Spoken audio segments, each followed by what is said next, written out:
Happy Saturday. And I went OMAD, of course, one meal a day.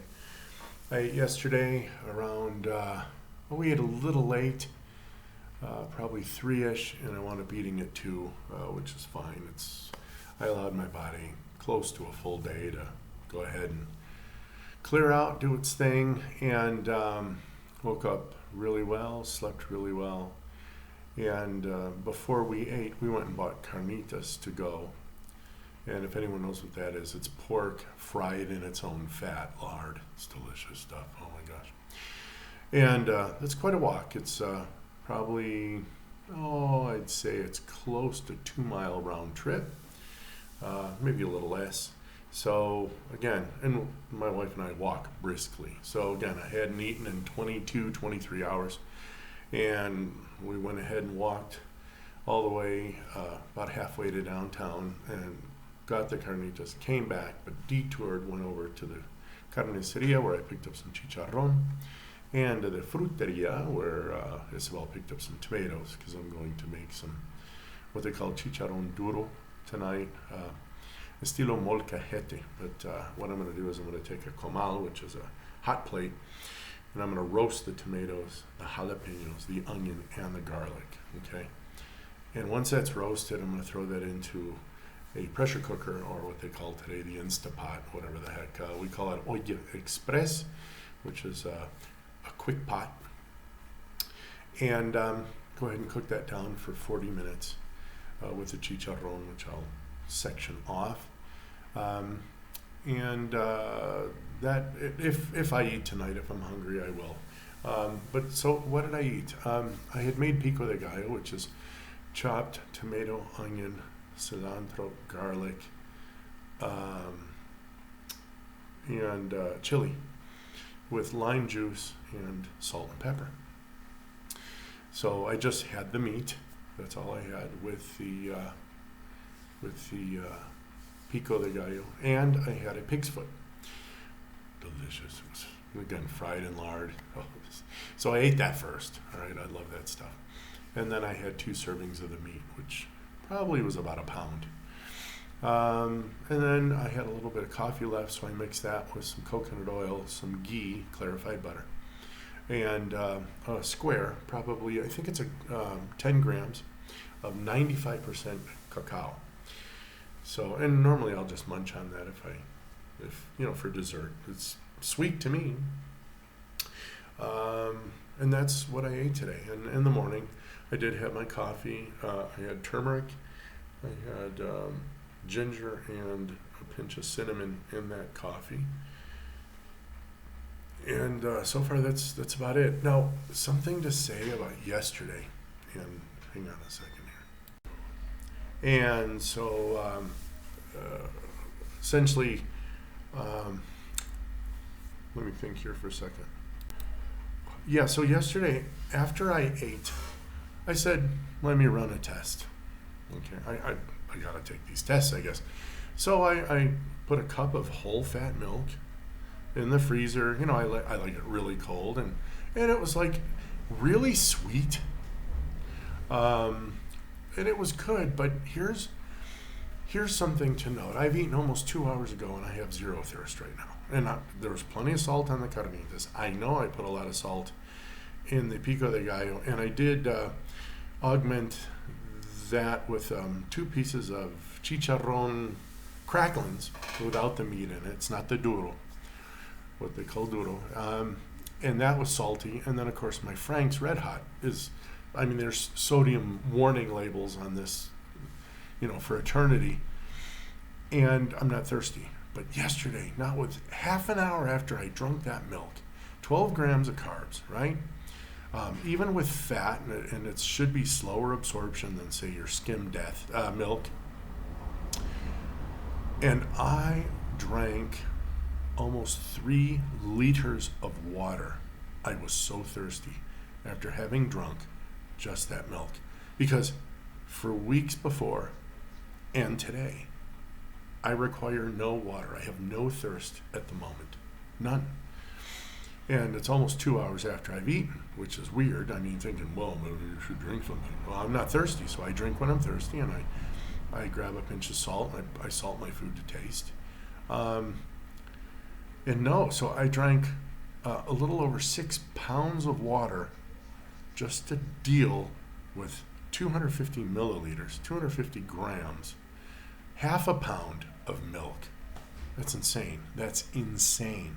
And the idea is that every gram of carb you eat requires 3 grams of water to process it, to make it go through the system. This was 6-1, man. This is ridiculous. No more milk. Oh, and I was slightly bloated, and I had some vapors. Right now, no vapors. I don't have vapors anymore. My kids and wife are very happy. I used to clear a room, friends, and now it's like I couldn't eke a vapor if I wanted to. My gut's healed. What can I tell you? And I'm also copying a link down below from a video I just saw from Dr. Barry. Eat until you're comfortably stuffed. All right, I know it sounds a little like Dr. Phil, but this is Dr. Barry. And there's 3 things. All right, let's pretend you don't want to do keto. Let's screw carnivore. Blah, blah, blah. He's absolutely right. Sometimes to solve a problem, you don't add something to it. You actually remove things. So for those of you who want to get started, let's do the 1 month challenge. All right. Week 1, find everything in your house that has sugar, fructose, high fructose corn syrup, honey, fruit juices, nectar, agave this, orange that, banana this. Oh, but no offense, I'm not trying to offend this person. I don't even mean to imitate this person. But it's like, well, I only eat them when they're green because they have less sugar. That's not true. They have the exact same amount of sugar. It's just that when these sugars are lumped together when the banana's green, they don't taste sweet to the tongue. But it doesn't matter because the talon in your saliva, and as you swallow it, and as your body processes this green banana, it's going to very quickly break apart these long chains of starch. If your stomach had a tongue, it would go, wow, that's bloody sweet. Okay, so unless you're a nuclear physicist and you can actually fuse sugar into banana, or somehow don't need to follow the physics law of the universe, which is the conservation of energy, there's no way for you to remove the carbohydrates. They take a bunch of different forms and they impact your taste buds differently. So again, all fruits right now, any starchy vegetable, okay, look them up. What are they? Oh, tubers, onions and tomatoes. I believe they have simple sugars in them. It's not huge, and you don't eat, like you're not going to eat 14 onions, okay? You know, get away from me. So first thing, all sugars, all right? And any starches, starchy fruits. Second thing, and you're going to hate me, grains. And I mean all of it. Corn, rice, bread, etc. ad nauseum. Gone. That'll be week 2. If you're still alive, by week 3, or you can do this immediately because this won't harm you. Matter of fact, I would have made this number 1. Get rid of seed oils. In fact, Dr. Barry says, you can give away fruits and sugars and maybe some starchy vegetables and even some grains and rices and breads and things to your neighbors. No, I'm not going to mention brand names. Seed oils are everything that they call under the guise of vegetable oil, which is BS because there's not a drop of vegetable in them. Those are absolute poison. I wouldn't even give them to my enemy. I'm dead serious. And I mean lethally dead serious. In my order, I would actually get rid of that nonsense first. What are you going to cook in? Olive oil, bacon grease, and butter. Beautiful bow. Learn to live with it. And it's also very delicious. So the 3 things you want to get rid of: seed oils, sugar, and all grains. And the weird thing's going to happen as you eat everything else and eat as much of it as you want.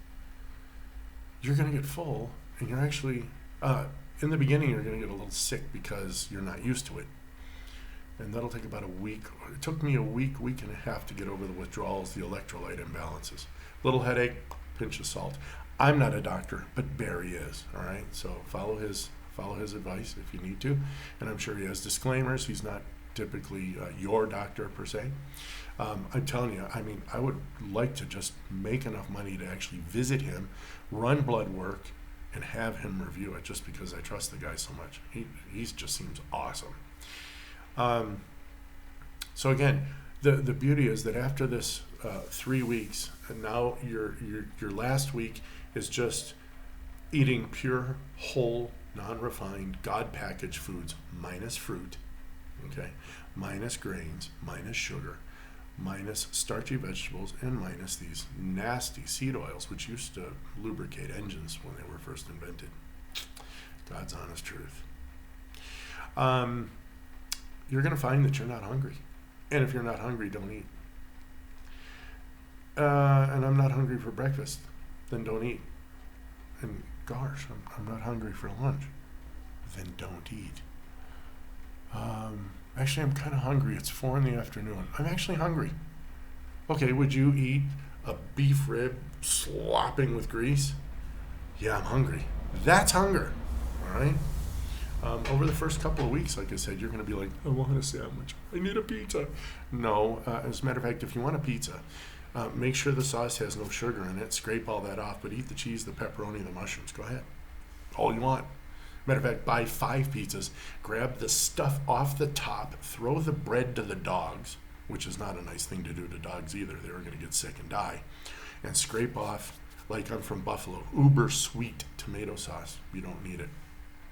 And just eat the cheese. Whole milk mozzarella, delicious.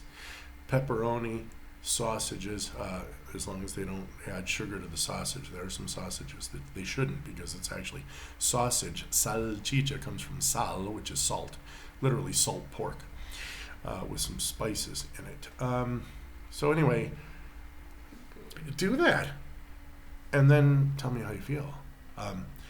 You're going to start sleeping through the night. You're going to be uninflamed. You're going to lose your edema. You're going to have more energy. You're not going to feel like taking naps. You're not going to be very hungry. Just go down the list, man. So anyway, guys, that's what I've eaten today, and I probably will not eat. We had a friend coming over, but he doesn't feel very well.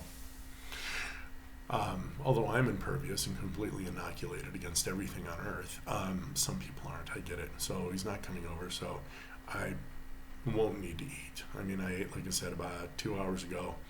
It's approaching 4 o'clock right now, and I'm just totally not hungry in the least. And I prefer to go to bed. I won't be going to bed probably for another 6 hours or so, and by then my stomach's going to be completely empty. I'm going to just be... I love sleeping on an empty stomach. If I had only known that when I was a kid. I'm not going to eat that. Then go to bed hungry. Good. What we know now, if we had known then, I'd be like, I'm going on a hunger strike. Mom, oh, you want to see her freak out? All right, I'll catch you guys later or tomorrow. Bye.